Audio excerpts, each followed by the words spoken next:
I grew up in Berkshire near a place called Sunningdale. Mother and father were both nuclear physicists. So my dad was an academic, and so I guess we were a fairly middle class family in that sense. But my father left when I was 11, and that launched us into a very different life, in that my mother was a single parent without much money, and we had quite a tough time during that period of my life, really. And I think that's important because some of my desire to do something about injustice in the world is probably based in some of my early, certainly teenage experiences.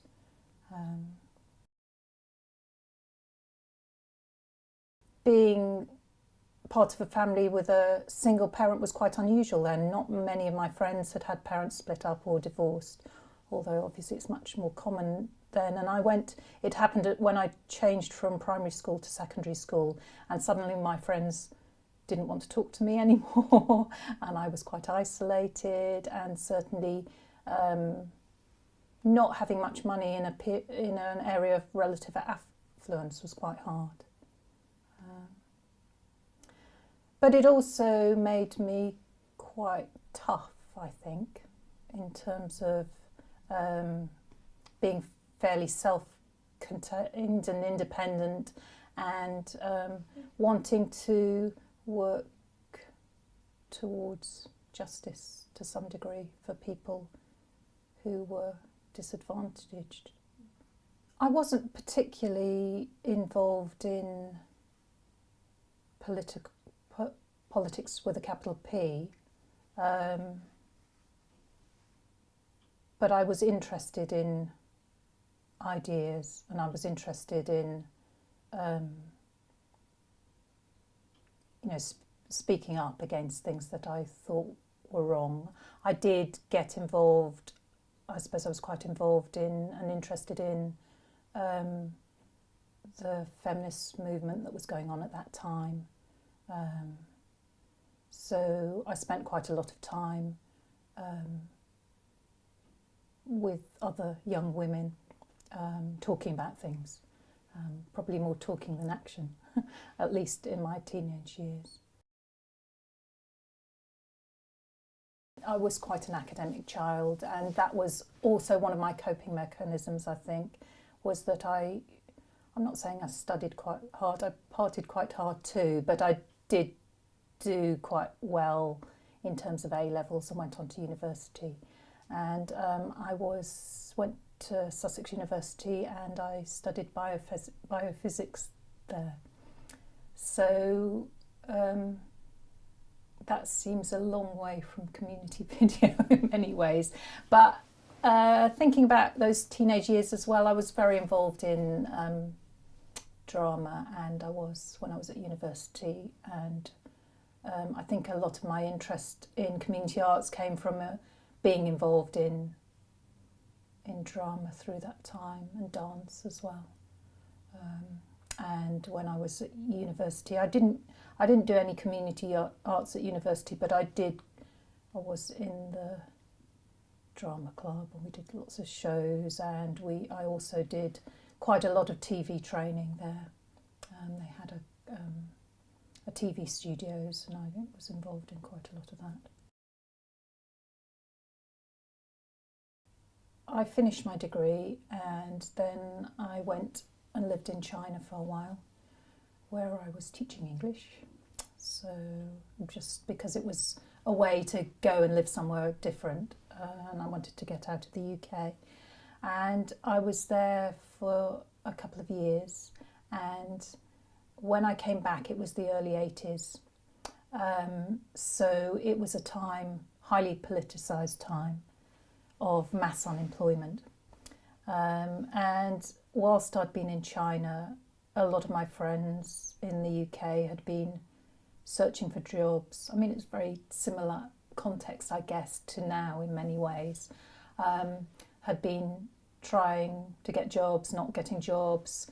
There were all that I was getting in letters, no email then, but by letter, was we can't find any work, there's no work. Certainly in terms of science, I kind of guess I was a scientist. The only jobs that existed were in the arms trade, and nobody wanted to be part of the arms trade. So by the time I came back, I was quite worked up about the idea that there were no jobs and no possibilities and no opportunities. Really, a week or 10 days after I got back, I managed to get a place on a community programme.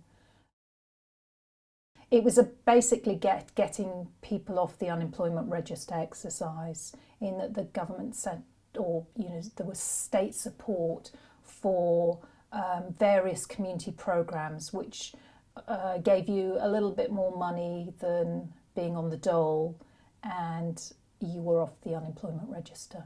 So a lot of community organisations and people doing kind of more progressive work set up community programmes to get stuff done. And so actually it was a time of really interesting possibilities, because there was lots of work that was happening, semi-state supported, that maybe wasn't was some sort of resistance to what was happening in terms of the wider political context.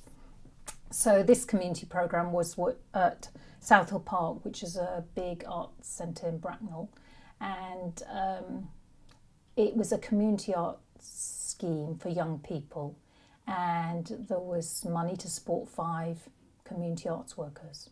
So I got a place on that, and based on my drama, film and video experiences really, and my interest in working with the community. And that was in 1983, and there were 5 of us, and one of the other people was Clive Robertson, who co-founded Real Time. And we started using video then, setting up video workshops for young people, and started experimenting, I suppose, with the way we use video following that. And we were it was quite a strange place to be, because this Arts Centre had got money for this youth arts scheme because they had an under 18-year-old ban on the building. So young people under 18 couldn't go into the building. And as a result of that, they'd had a lot of problems, people creating trouble. So they thought they'd set up this scheme for young people in response, which was kind of strange, because we very soon got quite discomforted by this, in that, what were we doing setting up things in the building for people who the Southhill Park didn't, for the organisation didn't want them there. So we started going out into the community and doing work in the community. And I guess Clive and I were quite different in our approach from some of the other people on the team. And so we started working more and more together. Video was relatively new then. So the kind of equipment we used was big. The cameras were big. The cameras and recorders were separate beasts. The video recorder we used was a U-matic recorder, which was kind of this size, had to be carted around. Often the batteries were just ordinary batteries gaffer taped together, and I do remember that sometimes they started to smoke. So it was very, very different sort of equipment, a very different sort of world. We were quite excited by the potential of using recording and playback processes because of the way people responded to it. So it seemed to me that it was really engaging for people. Obviously camcorders weren't so prevalent, people hadn't seen themselves on TV before. They wanted to learn how to use the equipment, and it was very motivating to groups in that sense. But it also seemed to people seem to go through group processes a lot quicker than other forms that we were using. The discussion went deeper. What happened as a result happened quicker. And that was a big motivation for me in wanting to take it further and work with it more rather than other forms. And I guess I also saw it always as a bit of an umbrella medium, in that video can also incorporate other things. So it can incorporate drama and drawing, painting and singing and dance and all sorts of other things as well. But right from the beginning, I was motivated as much by the group processes it supported as I was for final products. Although there was a big process product split in the talk about these kind of approaches at that stage, and there still is. And I don't think it's a question of process or product, because there are always products, there are always bits of video, if you like, recorded. It's a question of what the purpose of that recording and playback is for a particular group in a particular situation at that time. So, are the things recorded important for the group to watch back and reflect on, or are they important for another audience? And I think even now,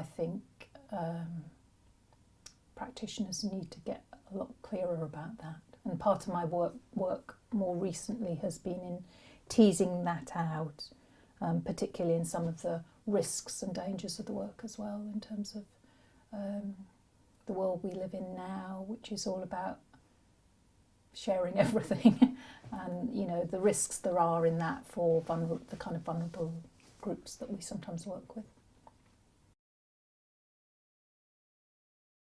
And when that scheme finished, we thought about what to do next, and that's when we decided to found Real Time in Reading, which was where we both lived, and we got a base at a community house in a particular part of East Reading, and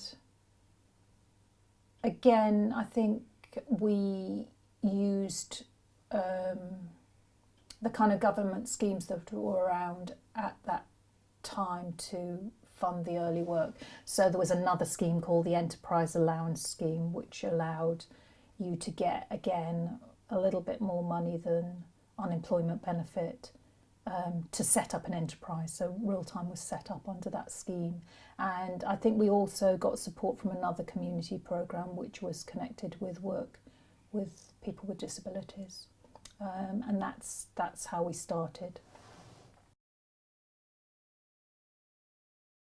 So we have a very particular setup where we start with a group of a maximum of 8 people, generally where possible 2 facilitators, because there's a lot going on, because there's someone working on the equipment, what's going on in front of the camera. And we set up our typical workshop setup will be with a camera on a tripod attached to a monitor with headphones and a hand mic.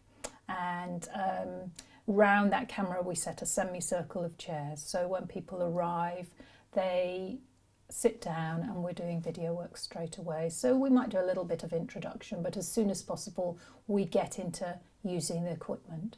And everyone takes turns, so we have a number of exercises that we use, and we run, we might start working weekly with a group for an hour and a half, 2 hours, and every session everyone uses the camera, everyone is in front of the camera, and that starts with the exercises, for instance, like some sort of name game where one person goes on the camera and then the microphone is handed from person to person, and each person says their name and something about themselves, or their favourite colour, or if they were an animal, what animal they'd be, something kind of icebreakery.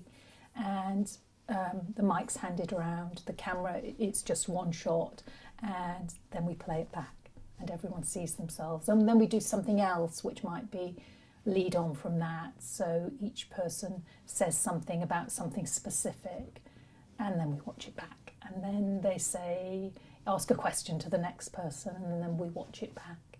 And that's typically how a workshop starts. There are some important things about that. As I say, everyone takes turns in every role.